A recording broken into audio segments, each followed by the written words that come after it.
Ramy's hands trembled as she stirred the steaming pot. She had dreamed of this day her whole life, dressed in red and gold, her mother's beads around her neck, love in her eyes.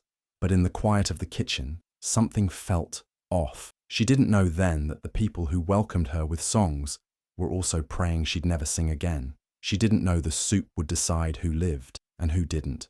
Ramy had always been a simple, quiet girl from a small village. She didn't have much, but she had dreams, big ones. So when Zadi, the rich and handsome son of Chief Bayo, asked for her hand in marriage, everyone was shocked. People whispered behind her back, wondering how a girl like her had caught the eye of someone so powerful. But Ramy didn't care about the noise. She loved Zadi with all her heart, and she believed he loved her too.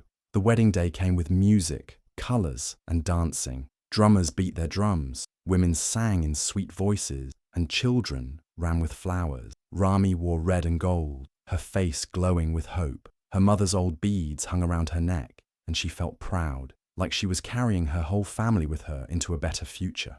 But behind the smiles and songs, something else was brewing. Zadi's mother watched from the corner with cold eyes. She had never liked Ramy. She called her names like Bush Girl and Dustblood. To her, Ramy was not good enough, not for her son, not for their family. Chief Bayo kept quiet, pretending not to notice the tension, but everyone knew his wife controlled everything else. Still, Ramy stayed kind. She helped with every wedding plan, smiled through every insult, and prayed that love would win in the end. She had no idea that the very people who welcomed her with blessings were secretly planning to end her story before it truly began. While everyone danced and celebrated, something dangerous was being prepared in the kitchen. A special soup, meant only for the bride, was being stirred with more than just spices. But Ramy didn't know. She was thinking about her future, her new family, her new life. She didn't see the side eyes.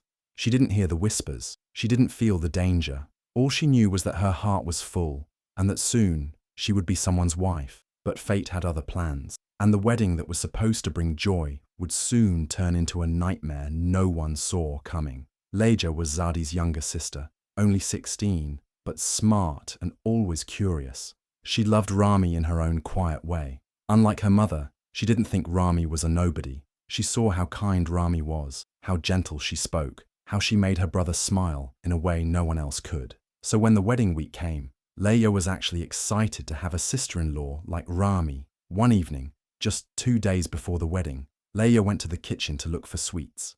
She didn't mean to eavesdrop, but when she got close to the back door, she heard her mother's voice, low and serious. She paused and leaned closer. What she heard made her blood freeze. Her mother was speaking to the cook in a harsh whisper. "Only in her soup," she said. "1 packet, that's all it takes. It must look like a mistake. The bride eats it, no one else." The cook sounded nervous, asking if it was safe. Her mother snapped, "Do you want your children to eat again? Then do as I say." Leia stepped back quietly, her heart pounding. She didn't understand everything, but she knew enough. Something bad was going to happen to Ramy, and it had to do with the soup. That night, Leja couldn't sleep. She kept thinking about Ramy's smile, her laughter, the way she helped carry water even when no one asked. Leja didn't want her to get hurt. The next morning, she tried to speak to Ramy alone. She walked to her room, trembling, and said, "Sister, don't eat the soup on the wedding day, please." Ramy looked confused. "Why?" she asked. Before Leja could answer, her mother stormed into the room. Her eyes were full of fire. She dragged Leja outside, slapped her hard, and hissed, "If you say one more word, you will wish you were never born." Leja cried in silence. Her lips were sealed by fear. She didn't know what to do anymore. On the wedding day, the kitchen smelled of pepper and spices. Big pots bubbled, and women moved around with plates. But one pot, smaller than the rest, sat at the back, covered, untouched, waiting. It was the bride's soup. Leja stood far away, watching with wide eyes. She saw the cook glance at the pot nervously, then carry it to the main table. She wanted to scream, to run, to knock it over, but her mother stood nearby, watching her like a hawk. The soup simmered quietly. No one knew it carried a deadly secret. No one except the girl who knew too much and was now too scared to speak. The wedding reception was full of colour and music. People laughed, danced, and clapped as the drums played louder and louder. Women in bright dresses twirled around the open courtyard. Men cheered. Everyone looked happy. Ramy sat at the head table, wearing her gold and red dress, smiling politely at the guests. But inside, she felt nervous and overwhelmed. So much noise. So many people. Her heart was beating fast. Her stomach turned in circles. She hadn't eaten all day, but now, looking at the food in front of her, she didn't feel hungry at all. Her special plate was placed in front of her. The soup smelled rich and spicy, just like her mother used to make it. Everyone knew the bride always got her own meal, something prepared with extra love, or so she thought. She picked up her spoon, but didn't take a bite. She just stared at it, her hands slightly shaking. Leja sat a few chairs away. She had been watching the soup from afar all day. Her eyes had never left it. She didn't know what to do. Her mother was too close, the guests too loud, and she hadn't eaten anything either. Her stomach growled. She was tired, stressed, and angry. She looked at Ramy, sitting still, not touching the food. "Are you going to eat that?" Leja asked quietly, trying to sound casual. Ramy looked at her and smiled gently. "I will. Soon." Leja didn't wait. She picked up the spoon, scooped a small bite of the soup and brought it to her mouth. One sip. That's all it took. Within seconds, her eyes went wide. Her body jerked. The spoon fell from her hand with a loud clatter. She stood up suddenly, gripping her stomach, and let out a sharp, piercing scream. Everyone froze. The music stopped. Leja dropped to the ground. People rushed toward her. Some thought it was a seizure. Others thought she was choking. But then foam came from her mouth. Her hands twitched. Her eyes rolled back. Panic spread like wildfire. Some guests screamed. Some stepped back in fear. The happy wedding became a scene of chaos in an instant. Zadie jumped over chairs to get to his sister. He held her, shouting her name, shaking her, begging her to wake up. But she didn't respond. Ramy still sat at the table, frozen. The spoon was still in her hand, untouched. Her plate, now half empty, sat before her. She stared at Leja on the ground, unable to move, unable to speak. Her lips trembled, her heart raced. No one noticed her soup anymore, but she did. And in that moment she realized something terrible. That plate was meant for her. The whole village was shaken. The wedding that had started with dancing and joy ended in sirens and silence. Leja was rushed to the hospital, unconscious, with doctors working quickly to save her life. People whispered in fear and confusion. What had happened? Why had she collapsed like that? Back at the chief's house, the family moved fast to protect their name. Zadie's mother cried loudly, pretending to be shocked. She told everyone Leja had always had food allergies. Maybe the pepper was too much, she said. Maybe she ate something that didn't agree with her body. Chief Bayo nodded beside her, agreeing with every word. They told the guests to stay calm, to keep quiet, to not spread gossip. But the story didn't sit well with everyone. The bride's plate had been specially made. Everyone knew that. So how did Leja end up with it? Why did no one else fall sick from the same food? And why did Ramy look like she'd seen a ghost? In the middle of all this, someone else was struggling with a heavy heart. Her name was Ozzy, a young kitchen maid who worked in silence, cleaning floors and washing plates. No one noticed her much. No one asked her anything. But she had seen something important, something dangerous. On the morning of the wedding, she had gone into the back room to fetch extra spices. That's when she saw Zadie's mother handing something small and wrapped to the cook. "Only this plate," the mother had whispered. "Just this one. The bride's." The cook had looked scared but nodded and quickly hid the packet in her apron. Ozzy had wanted to speak up, but she was afraid. She had no parents, no protection. What if they threw her out? What if they hurt her? So she kept quiet, until now. As Leja lay in a hospital bed, fighting for her life, Ozzy couldn't sleep. She couldn't eat. The guilt was too much. So the next morning, with shaking hands, she went to the village head and told him everything. The news spread like fire. People began to murmur louder. Eyes turned toward the chief's compound. The strong, proud family now looked nervous. Guests who once praised them now whispered behind their backs. The cook was called in and questioned. Her face went pale. She broke down and confessed. She said she was told to do it and that the packet was already open when she got it. Ramy listened in silence. She felt sick. The truth was out, but her heart was still heavy. Because even though she was alive, someone else had paid the price meant for her. The town no longer danced. It watched, it judged, and it waited for what would happen next. Zadie was full of questions. His heart was breaking, his mind spinning. He couldn't believe what had happened to Leha, his little sister, full of life just yesterday, now lay weak and pale in a hospital bed. And the stories he was hearing, they didn't make sense. He finally went to his mother, his voice low but firm. "Mama, did you give anything to the cook?" She looked shocked at first, then angry. "Are you accusing your own mother?" she snapped. "You think I would harm my daughter?" Zadi tried to stay calm. "Ozzy saw you. The cook confessed. Mama, please tell me the truth." That's when his mother changed her story. She leaned in and whispered, "It was Ramy." Zadi's eyes widened. "What?" "She wanted to punish us," his mother said. "She knew I didn't like her. She wanted revenge. That's why she poisoned the soup. She wanted Leja to die so the blame would fall on us. Can't you see? She fooled us all." Zadi stepped back. His head hurt. He loved Ramy. He had believed in her, fought for her, married her, but now doubt started creeping in. What if his mother was right? What if Ramy had planned everything? Ramy didn't even get a chance to explain. The house grew cold around her. No one looked her in the eye anymore. Zadi became distant. He stopped talking to her properly. He no longer reached for her hand or smiled when she entered the room. Each day, it felt like he was slipping further away. And when his mother finally told her to pack her bags and leave, Zadi said nothing. He stood by the window, his back turned, silent. Ramy's heart shattered. She had done nothing wrong. She didn't poison anyone. She had loved Zadi with everything she had. And now, the same people who smiled at her wedding were throwing her out like trash. She packed her few things in silence. No goodbye from the man who once called her his everything. No one walked her to the gate. She stepped out of that house with tears in her eyes and pain in her chest. The sun was setting. She had come in as a bride, full of dreams. Now she left as a woman carrying heartbreak and a name being whispered in hate. But deep inside her, something stronger than sorrow was growing. The truth was still alive, and it was waiting to rise. Ramy walked away from the chief's house with heavy steps and a broken heart. She had lost everything in just a few days. Her home, her marriage, her name. People in the village stared at her, some in pity, others in judgment. Whispers followed her everywhere, but Ramy didn't speak.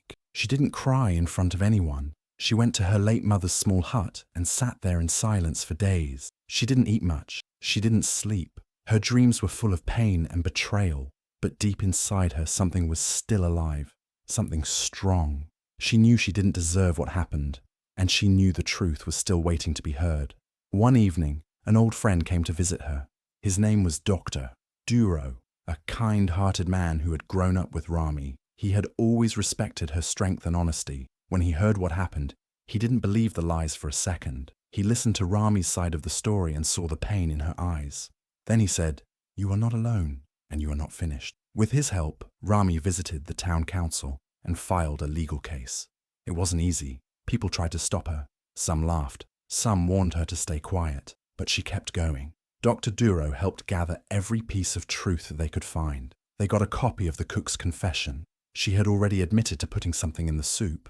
And now, under proper questioning, she gave more details. She said Zadi's mother gave her a packet and told her to use it only in the bride's food. She admitted that she was afraid to say no.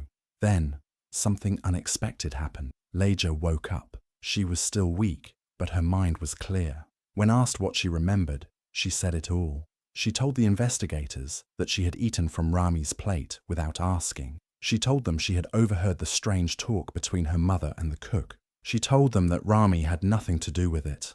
That changed everything. The lies started to fall apart, one by one. The people who once whispered against Ramy now stood silent. Some felt ashamed. Some looked away when she passed. Others began to ask questions. Who would do such a thing? Why would a mother try to poison her own daughter-in-law? Ramy didn't celebrate. She didn't throw insults. She just stood tall, held her head high, and waited. Because she knew. They tried to bury her in shame, but she wasn't dead. She was rising. The sun was high when Ramy returned to the village. She didn't come back with her head down or eyes full of tears. She walked with quiet strength, wearing a simple dress and holding a brown folder in her hands. Her steps were calm, but every eye turned to look. People came out of their houses. Some whispered, some watched in silence. The same girl they once pushed aside was now walking back with something powerful in her hands. The truth. She walked straight to the chief's compound. The large gate was open, but the compound was strangely quiet. No music, no laughter, no visitors. Zadi's mother sat in a chair, fanning herself slowly. When she saw Ramy, her face tightened, but she didn't speak. Ramy didn't speak either. She walked past the guards, past the long stairs, past the same ground where she once entered as a bride full of hope. This time, she came with papers. She placed the folder gently on the front step. Inside was the arrest warrant for the cook, who confessed to poisoning the food. There was also a restraining order for her mother-in-law, signed and sealed by the court. The law had spoken, the lies had been exposed, and now justice was coming. Ramy didn't say a single word. She didn't curse. She didn't cry. She didn't even look back. She turned around slowly and walked away, just like that. No noise, no fight, just silence. But that silence was louder than thunder. Zadi came out a moment later and saw the folder. He opened it and his face turned pale. His hands shook as he read the pages. His mother stood still, her fan frozen in mid-air. No one said anything. No one dared to move. Because in that moment, they realized something. The girl they tried to destroy had not only survived, she had come back stronger. Ramy didn't look back as she walked through the village. People moved out of her way. Some nodded in respect. Some looked down in shame. The same mouths that once called her a curse now had nothing to say. She didn't need to prove herself with loud words or angry actions. She had already done it, with truth, with grace, and with quiet power. She didn't just return, she rose. And the whole village watched in silence, knowing they would never forget the day the bride came back, not to beg, not to cry, but to deliver justice with her head held high. Leja was finally getting better. Though her body was still weak, her voice had returned, and so had her memory. She sat up in her hospital bed and told everyone the truth, clearly, and with no fear.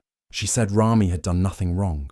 She confessed that it was she, Leja, who ate from Ramy's plate. She remembered the strange talk she had overheard between their mother and the cook. Her words were strong, and they cleared Ramy's name completely. When Zadi heard this, it felt like a knife to the heart.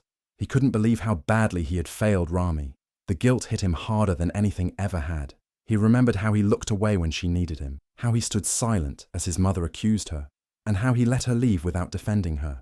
His heart was heavy with shame. He had let the woman he loved walk away alone. Zadi waited outside Ramy's healing center for hours. When she finally came out, she stopped in surprise. He looked thinner, tired, like he hadn't slept in days. "Ramy," he said softly, stepping closer. "Please, I was wrong. I believed the lies. I should have stood by you. I didn't protect you and I didn't listen. I failed you and I'm sorry.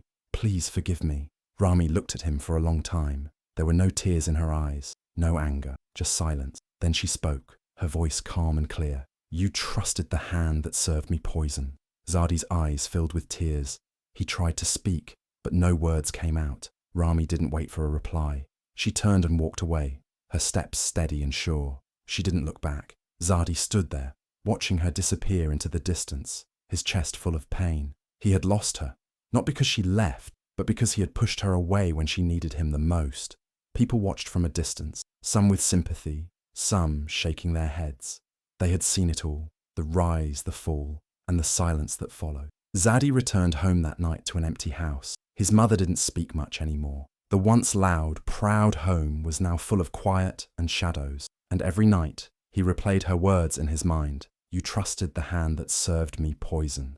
It was too late now. Ramy had moved on, and all Zadi had left was regret. The news spread quickly across the village. Everyone now knew the truth. The bride was innocent, and the real plan had come from her in-laws. Chief Bayo, once a respected and feared man, now walked through the village with his head low. People no longer stood to greet him. They no longer called out his name with respect. Some turned their backs. Others whispered loudly enough for him to hear. His name no longer carried honor. It carried shame. His wife, once proud and full of pride, now hid her face at the market. The same women who once praised her clothes and smiled at her greetings now laughed behind her back. Some even asked, "Is this the woman who tried to poison her own daughter-in-law?" She would leave the market quickly without buying anything, her basket still empty. Even their friends stopped visiting. The compound, which was always busy with guests, music, and food, now stood quiet. No one came to ask for help. No one came to greet the chief. The large front yard, once full of children and laughter, now echoed with silence. It was like the life had been drained from the place. Zadi stayed in his room most of the time. He rarely spoke. Leja, still healing, stayed away from her mother. She didn't forget what had happened, and she didn't forgive it either. The house felt heavy, like a place full of broken memories and regrets. Chief Bayo tried to fix things. He visited elders, tried to offer gifts, tried to explain, but no one wanted to hear. The people didn't want gifts, they wanted truth, and the truth had already been spoken, loudly and clearly. They had tried to destroy Ramy to protect their pride, but instead, they destroyed themselves. Once, they had power, respect, and a name that held weight. Now, all of it had crumbled. Slowly, like a house with no roof, the pieces of their proud life began to fall. The village no longer feared them. Instead, they became a warning. Mothers told their children, do not become like them. Do not build your life on pride and lies. And so, for the first time in many years, the great compound of Chief Bayo stood still. No voices, no visitors, no laughter, just silence. It was the sound of a house that once stood tall, now fallen, and the people who caused pain were left to sit with the pieces of everything they had lost. Ramy never returned to that house again. She left behind the lies, the pain, and the people who had once tried to bury her with poison and shame. But she didn't walk away empty. She walked with strength, with purpose, with a quiet fire inside her that no one could put out. In a small corner of the village, she built something new, not just for herself, but for other women who had also been betrayed, broken, and blamed. It wasn't a big place, just a simple house with soft mats, warm tea, and open arms. But to the women who came through those doors, it felt like hope. They came with stories heavy in their hearts, of broken trust, of cruel mothers-in-law, of husbands who looked away when they should have stood close. And Ramy listened. She didn't interrupt. She didn't judge. She simply sat beside them and let them cry. Then slowly, she helped them stand again. She called the place Irele, a good home. And that's exactly what it became. Sometimes people asked her how she survived, how she lived after being poisoned, how she kept going after being betrayed by people who should have protected her. Ramy would just smile, soft and calm, and say, they fed me hate, but I was already full of truth. She never said more than that. She didn't need to. The truth didn't need shouting. It simply stood. And every year, on the day that was supposed to be her wedding, the day her life was almost stolen, she did something unusual. She wore the same beads they gave her on that day. She wore the same wrapper they had mocked, and she walked out into the open field, barefoot. When the rain came, she didn't run. She lifted her hands, she turned her face to the sky, and she danced. No music, no crowd, no permission, just her, dancing for the girl who almost didn't make it, dancing for the women still fighting to breathe, dancing because even though she walked alone, her spirit was never empty, and somewhere, in the distance, thunder rolled. But this time, it didn't scare her, because this time, the storm wasn't coming to destroy her. It was dancing with her.